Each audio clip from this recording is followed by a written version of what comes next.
ABO blood grouping यानी कि blood group जो टेस्ट किया जाता है उसका स्लाइड टेक्निक एक वीडियो में बता चुके हैं। आज बताने जा रहे हैं आपको ट्यूब टेक्निक। ट्यूब टेक्निक से कैसे ब्लड ग्रुप टेस्ट करते हैं, एबीओ ब्लड ग्रुपिंग करते हैं। तो ट्यूब टेक्निक के बारे में बता रहे हैं आज। इसके बाद भी अभी जेल कार्ड बचा है और माइक्रोप्लेट बचा है, तो वो नेक्स्ट वीडियो में बताएंगे। जैसे चैनल सब्सक्राइब कर लीजिएगा ताकि नोटिफिकेशन मिलता रहे, और बेल बटन भी दबा दीजिएगा। ट्यूब टेक्निक में करना कैसे है ये बता रहे हैं। This is recommended method for grouping. एक अच्छा जो मेथड होता है, इससे सही बिल्कुल ब्लड ग्रुप पता चल पाता है, कोई भी कंफ्यूजन वाली बात नहीं होती है। इट इन्वॉल्व्स, इसमें किया क्या जाता है तो दो काम इसमें किया जाता है। एक बार सेल ग्रुपिंग किया जाता है, एक बार सीरम का ग्रुपिंग किया जाता है। तो सेल ग्रुपिंग यानी आरबीसी के को लेकर के करेंगे, और सीरम ग्रुपिंग यानी सीरम को लेकर करेंगे। दो काम इसमें करना होगा। और सेल ग्रुपिंग को ही फॉरवर्ड ग्रुपिंग और सीरम ग्रुपिंग को ही रिवर्स ग्रुपिंग कहा जाता है। ठीक है। और सीरम या ग्रुपिंग या सेल ग्रुपिंग के लिए रेड सेल हमको चाहिए और एंटीसेरा चाहिए। और टेस्टिंग जब करना है, सीरम ग्रुपिंग जब करना है, तो डोनर या पेशेंट का नोन सेल चाहिए। मतलब ये जब कर लेंगे तो पता तो रहेगा ही कि कौन कौन सा है, ए है, बी है, सी है। ठीक है, तो नोन सेल्स चाहिए और इसमें रेड सेल और एंटीसेरा चाहिए। तो इसका प्रोसीजर जो बताया हुआ है कि the procedure for cell and serum grouping is describe separately but in samples both the procedure should be done simultaneously and cross result check करना है। मतलब कि ये पूरा जब प्रोसीजर करेंगे तो सेल ग्रुपिंग और सीरम ग्रुपिंग दोनों सेपरेटली करेंगे, अलग अलग, लेकिन दोनों को फिर मतलब एक के बाद एक जस्ट उसको करना है, और कर करके फिर उस रिजल्ट को क्रॉस चेक करना होता है। क्रॉस चेक करने के लिए ही एक्चुअली में सेल ग्रुपिंग करने के बाद फिर सीरम ग्रुपिंग करना होता है, यानी कि फॉरवर्ड ग्रुपिंग करने के बाद फिर रिवर्स ग्रुपिंग करना होता है। याद रखिएगा, सेल ग्रुपिंग को ही फॉरवर्ड ग्रुपिंग और सीरम ग्रुपिंग को ही रिवर्स ग्रुपिंग कहा जाता है। अब इसमें चाहिए क्या क्या वो बताया हुआ है कि रिएजेंट क्या क्या हमको चाहिए। तो एंटीसरा ए, एंटीसरा बी और एंटीसरा ए बी, यानी कि एंटीसरा डी या आर एच जो बोलते हैं, वो चाहिए। उसके बाद नॉर्मल सलाइन चाहिए। नॉर्मल सलाइन एक सॉल्यूशन होता है, आराम से आपको मिल जाता है लैब में।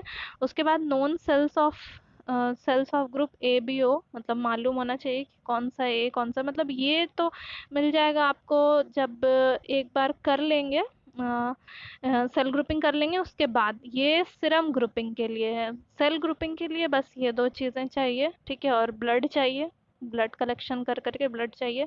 इसके बाद इक्विपमेंट क्या क्या यहाँ चाहिए, तो सेंट्रीफ्यूज चाहिए और दो साइज का हमको ट्यूब चाहिए। एक 12x100 सेंटीमीटर का ग्लास का ट्यूब और एक 10x75 सेंटीमीटर का मिलीमीटर का यहाँ पे दिया हुआ है। दोनों साइज का, एक बड़ा थोड़ा सा और एक छोटा है थोड़ा सा, अलग अलग साइज का मिलता ही है ट्यूब। बहुत सारे ये सब देख रहे हैं इतना सब साइज का। ये एक सेंट्रीफ्यूज मशीन है। सेंट्रीफ्यूज मशीन का बस यही काम होता है कि यहाँ पे बना हुआ है ना ट्यूब रखने के लिए, उसको रख करके इसको चला देते हैं ना, तो बहुत तेजी से घुमा देता है ना, ये तो सेंट्रीफ्यूज हो जाता है। ब्लड सेल्स अलग अलग हो जाता है इसकी मदद से। ये सेंट्रीफ्यूज मशीन है।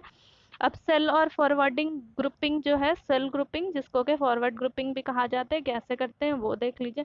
इन दिस दो डोनर और पेशेंट का रेड सेल चाहिए, यानी कि ब्लड जो कलेक्शन करा उस वो ले लिया, और ले करके नॉन एंटीसरा लेना है और फिर ब्लड ग्रुप टेस्ट करना है। ठीक है, तो इसके लिए मेथड बताया हुआ है कि मेथड क्या है। तो सबसे पहले है check that the name and number of the donor, जो भी जिससे भी ब्लड कलेक्शन किया है, वाइल जिसमें ट्यूब जो होता है वाइल उसको कहते हैं, उसमें ब्लड कलेक्शन किया है, तो उस पे और फॉर्म पे नंबर नेम जो है पेशेंट का वो मैच करना चाहिए। ये सारी चीज़ें भी ज़रूरी है। ठीक है, और right the same donor number on each tube, tube पे भी नंबर लिख देंगे ताकि परफॉर्म करने के बाद फिर कोई कन्फ्यूज़न नहीं हो कि इसका उसका है किसका है। ठीक है, ये सब काम कर लेंगे।